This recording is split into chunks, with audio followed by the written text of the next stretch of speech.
శరన్నవరాత్రులు శరన్నవరాత్రులు అంటూ ఉంటాం మనం. శరన్నవరాత్రులు అన్న మాట దేనివల్ల వచ్చింది అంటే శరదృతువు యందు మనం జరుపుకునేటటువంటి నవరాత్రులు కనుక. శరదృతువునందు జరుపుకునేటటువంటి నవరాత్రులకు ఇంత ఖ్యాతి దేనివల్ల వచ్చింది, ఇంత పవిత్రత దేని వలన కలిగింది అంటే శరదృతువు యందు ఇక నల్లటి మేఘములు ఉండవు. తెల్లటి మేఘాలు దూది పింజల్లా ఆకాశమంతా ఆవరించి అత్యంత వేగంతో వెళ్ళిపోతుంటాయి. జగత్తుకి మేఘస్వరూపం చేయవలసినటువంటి ఉపకారం శ్రావణ భాద్రపద మాసాల్లో విశేషమైనటువంటి వర్ష రూపంలో పూర్తయిపోతుంది. కాబట్టి ఇప్పుడు తమ దగ్గర ఉన్నదంతా వర్షించి వెళ్ళిపోతున్నటువంటి ఆ తెల్లటి మేఘాల్ని చూసి మనం ఒక నమస్కారం చేస్తాం. మీదన్నదంతా మాకిచ్చి మా అభ్యున్నతిని అపేక్షించి మేము కృతజ్ఞత చెప్పామా చెప్పలేదా కూడా చూసుకోకుండా మీరు ఎక్కడో ఉప్పు నీటి సముద్రంలో ఉన్నటువంటి నీటిని తాగి చల్లటి నీటిని మా యందు వర్షించి మీరు మాత్రం అంత వేగంగా నిరాధారమైన ఆకాశంలో ఏ విధమైన కృతజ్ఞత ఆశించకుండా వెళ్ళిపోతున్నారు. మాకు దాహార్తిని తీర్చి మేము పాడి పంటలను పొంది సమృద్ధిగా ఉండేటట్టుగా అనుగ్రహించినటువంటి ఓ మేఘస్వరూపమా నీకు నమస్కారం అని ఈ శరత్కాలంలో కనపడేటటువంటి తెల్లటి దూదిపింజ వంటి మేఘముల యొక్క ముద్దలకి మనం నమస్కారం చేస్తాం. శరత్కాలం ఆకాశమంతా తెల్లటి మబ్బులతో ఉంటుంది. శరత్కాలంలో వచ్చేటటువంటి చంద్రుడికి పరిణిత చంద్రుడు అని పేరు. ఈ శరత్కాలానికి ఉన్న గొప్పతనం ఏమిటంటే తెలుపుతనం ఎక్కువ. చంద్రబింబంలోంచి వచ్చేటటువంటి కాంతి విశేషంగా ఉంటుంది. ఆకాశమంతా తెల్లటి చీర కట్టుకుందా అన్నట్టుగా తెల్లని మబ్బుల గుంపులతో కూడి ఉంటుంది. శారదాదేవి కూడా తెల్లగా ఉంటుంది.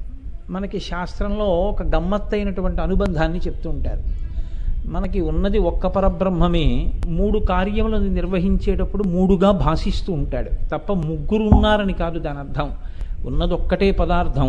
ఏకస్త్వమేవ బహుధా భవభాసిలోకే నిశ్శంకధీర్వృషభకేతన మల్లినాథ. ఆ ఉన్న ఒక్కటే బ్రహ్మ విష్ణు మహేశ్వరులని సృష్టి చేసేటప్పుడు బ్రహ్మగా, స్థితికారకుడిగా విష్ణువుగా, లయకారకుడిగా రుద్రుడిగా 3గా కనపడేటటువంటి ఒక్క పదార్థం. 3 రూపములకు 3 లోకములకు 3 కాలములకు మూలమగుచు భేదమగుచు తుదిక భేదమయ్యొప్పారు బ్రహ్మమనగ నీవే పాలనయన అంటారు పోతన గారు. ఆ ఉన్న ఒక్క పదార్థమే 3గా కనపడుతూ ఉంటుంది. 3గా కనపడేటటువంటి ఈ పదార్థం 3 శక్తులను కలిగి ఉంటుంది. మళ్ళీ ఉన్నది ఒక్క పరబ్రహ్మమే, ఆ పరబ్రహ్మము యొక్క శక్తియే 3గా భాషిస్తుంది. బ్రహ్మగారి శక్తిగా ఉన్నప్పుడు సరస్వతి, విష్ణు శక్తిగా ప్రకాశించినప్పుడు లక్ష్మి, రుద్రశక్తిగా ప్రకాశించినప్పుడు ఆమె రుద్రాణి. 3గా కనపడుతుంది. ఇందులో బ్రహ్మగారి చెల్లెలు లక్ష్మీదేవి, విష్ణువు యొక్క చెల్లెలు పార్వతీదేవి, శంకరుని యొక్క చెల్లెలు సరస్వతీదేవి. అదో గమ్మత్తైనటువంటి అనుబంధాన్ని ఆవిష్కరిస్తారు. అసలు ఇలా ఎందుకు వచ్చింది అంటే చమత్కారంగా ఒక ఆయన అన్నారు, బొత్తిగా ఇద్దరైతే కుండమార్పిడి అయిపోతుంది కనుక అన్నాడు. అందుకని 3 మూర్తులుగా ఉంటారు. ఈ 3 మూర్తులలో బ్రహ్మగారి చెల్లెలైనటువంటి లక్ష్మిని నారాయణుడు స్వీకరించాడు. నారాయణుని చెల్లెలు నారాయణిని పరమశివుడు స్వీకరించాడు. పరమశివుడి చెల్లెలు సరస్వతిని చతుర్ముఖ బ్రహ్మగారు స్వీకరించారు. అందుకే శంకరుడు తెలుపు, సరస్వతి తెలుపు, సరస్వతియే శారద. ఇద్దరూ తెలుపు. ఇద్దరూ తెలుపు. ఈ కాలము తెలుపు. ఈ కాలములో ఆకాశము తెలుపు, మబ్బులు తెలుపు, చంద్రుడు తెలుపు, అన్నీ తెలుపు. ఈ తెలుపు శాంతికి కాంతికి రెండిటికి కూడా ప్రతీకయై భాషిస్తూ ఉంటుంది. మీరు చూడండి, పరమశివుడు దక్షిణామూర్తిగా కూర్చుని ఉంటే ఎటువంటి స్వరూపంతో ఉంటాడో శారదా స్వరూపం కూడా అటువంటి స్వరూపంతో ఉంటుంది.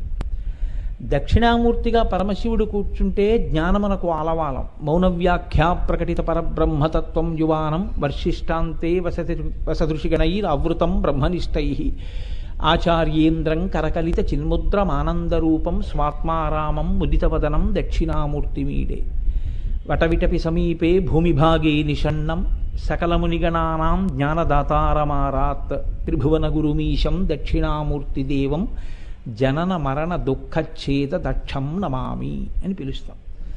ఆయన జనన మరణములనేటటువంటి దుఃఖముల నుంచి పైకెత్తి శాశ్వతమైనటువంటి జ్ఞానమును ఇచ్చి ఆ జ్ఞానము వలన మళ్ళీ పుట్టవలసిన అవసరం లేని పునరావృత్తి రహిత శాశ్వత శివ సాయుధ్య స్థితిని ఇయ్యగలిగినటువంటి పరమాత్మ పరమశివుడు.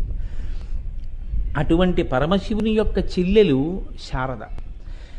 దక్షిణామూర్తి స్వరూపంగా శంకరుడు ఏది చేస్తాడో సరస్వతీ స్వరూపం కూడా అదే చేస్తుంది. శివుడు తెలుపు, శారద తెలుపు. శివుడు చేతిలో పుస్తకం పట్టుకుంటాడు, జపమాల పట్టుకుంటాడు దక్షిణామూర్తిగా. అందుకే ఆయన్ని గురవే సర్వలోకానాం భిషజే భవరోగిణాం నిధయే సర్వవిద్యానాం దక్షిణామూర్తయే నమః అంటారు. అటువంటి దక్షిణామూర్తి స్వరూపం ఎలా చేతిలో జపమాల పుస్తకం పట్టుకుంటుందో శారదాదేవి కూడా అలాగే చేతిలో జపమాల పుస్తకం పట్టుకుంటుంది. ఇది నేను ఈ మధ్యకాలంలో కాలడీ వెళ్ళినప్పుడు ఆ కాలడీలో చూశాను. ఒక మహానుభావుడు శృంగేరి శారదాదేవిని పెయింటింగ్గా వేశారు. ఆ అద్భుత స్వరూపాన్ని చూసి ఇక్కడికి తీసుకొస్తే గోపాలకృష్ణ గారు దాన్ని ఇవాళ ఇంత గొప్ప అవనికగా ఆవిష్కరించారు. ఆ శారదా స్వరూపం తెలుపు, ఆవిడ కూడా జపమాల పుస్తకం పట్టుకుంటుంది. ఈ జపమాల పుస్తకం రెండూ కూడా జ్ఞానసిద్ధికి హేతువులుగా ఉంటాయి. అందుకే మూకశంకరులు కామాక్షి అమ్మవారి మీద స్తోత్రం చేశారు. కామాక్షి అమ్మవారి మీద స్తోత్రం చేసేటప్పుడు అమ్మవారిచ్చినటువంటి వాక్కుల చేతే ఆయన అమ్మవారిని స్తోత్రం చేశారు. మీకు నేను ఎన్నో పర్యాయములు దాని గురించి వివరణ చేసి ఉన్నాను. మూక పంచశతి గురించి. మూకశంకరులు సహజంగా మాటలు రానివారు. అటువంటి వారు కామాక్షి అనుగ్రహం చేత వారికి నోట మాట వస్తే అమ్మవారి మీద 500 శ్లోకాలు 5 శతకాల రూపంలో చెప్పారు. ఆర్యా శతకము, మందస్మిత శతకము, పాదారవింద శతకము, స్తుతి శతకము, ఇలాగా. అందులో ఆర్యాశతకం అని ఒక శతకం. ఆర్యాశతకంలో కామాక్షీదేవిని మూకశంకరులు స్తోత్రం చేశారు. ఎంత గమ్మత్తైన స్తోత్రం చేశారంటే, ఎవరికి అమ్మవారి అనుగ్రహం కలుగుతుందో వారికి అమ్మవారి యొక్క స్వరూపము యొక్క యథార్థమైనటువంటి స్థితి గోచరమవుతుంది. కామాక్షి చేతులలో పట్టుకునేది చెరుకు విల్లు, పుష్పబాణాలు, అంకుశము, పాశము. లలితాపరాభట్టారికా స్వరూపం ఎలా పట్టుకుంటుందో అలా పట్టుకుంటుంది. అలా పట్టుకునేటటువంటి కామాక్షి ఆర్యాశతకం చేసేటప్పుడు మూకశంకరులకి ఒక గమ్మత్తైన రూపంతో హృదయ పీఠిక మీద, ఆయనకి ఆ హృదయ ఫలకం మీద దృగ్గోచరమైంది. ఆయన అప్పుడు ఆర్యాశతకంలో అమ్మవారిని స్తోత్రం చేశారు. అందులో ఆయన అంటారు, విమలపటి కమలకుటి అని మొదలుపెట్టారు. విమలపటి అంటే తెల్లనైనటువంటి వస్త్రమును కట్టుకుని ఉన్నది. కామాక్షి స్వరూపాన్నే మూకశంకరులు స్తోత్రం చేస్తూ తెల్లని బట్ట కట్టుకున్నదానా అని పిలిచారు. తెల్లని బట్ట కట్టుకుని ఉండేటటువంటిది సరస్వతి, శారద. కాబట్టి ఇప్పుడు కామాక్షియే సరస్వతిగా కనపడుతోంది ఆయనకి. కనపడినప్పుడు విమలపటి కమలకుటి. కమలకుటి అంటే ఆవిడ కమలము మీద కూర్చుని ఉన్నటువంటి తల్లి. కమలము మీద కూర్చుని తెల్లటి వస్త్రం కట్టుకుని పుస్తక రుద్రాక్ష శస్త హస్త పుటి అన్నారు. ఒక చేతిలో పుస్తకాలు, ఒక చేతిలో అక్షమాల, జపమాల.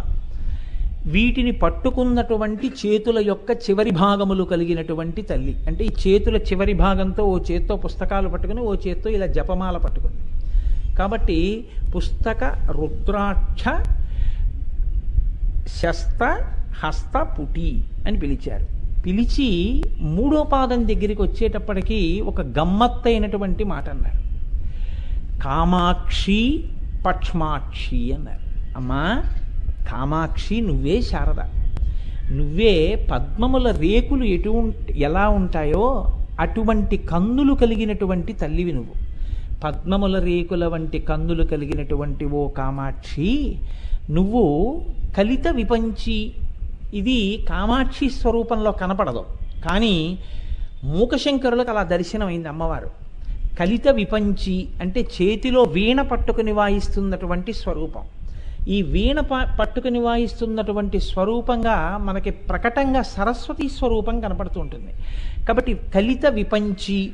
ఇప్పుడు ఆ కామాక్షి స్వరూపాన్నే కామాక్షి అని పిలిచి, కలిత విపంచి వీణ పట్టుకున్నదానా అని పిలిచి ఆయన అన్నారు, విభాసి వైరించి.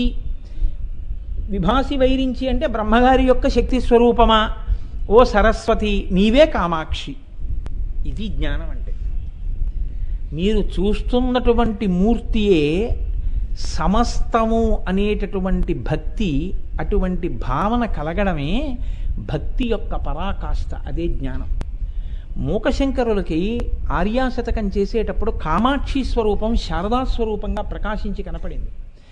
అటువంటి శారద మూకశంకరుల మాటల్లోనే, మూకశంకరుల మాటలంటే అవి మూకశంకరులు కావు, అమ్మవారి మాటలే.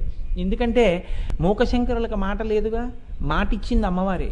మాట రూపంలో మాటలేని మూకశంకరుల చేత మాటగా పైకి తెప్పించిన తల్లి ఎవరుందో ఆ తల్లియే ఆ మాట రూపంలో ఉంది. కాబట్టి అది అమ్మవారు మాట్లాడిన మాటే. ఆ తల్లే విమలపటి కమలకుటి అంటూ కామాక్షి స్వరూపమే శారదాస్వరూపము అని నిర్వచనం చేసింది. కనుక దక్షిణామూర్తిగా ఉన్న పరమశివుని యొక్క సోదరి అయిన సరస్వతి శారద దక్షిణామూర్తి ఏం చేస్తారో అదే శారదాస్వరూపము చేస్తుంది.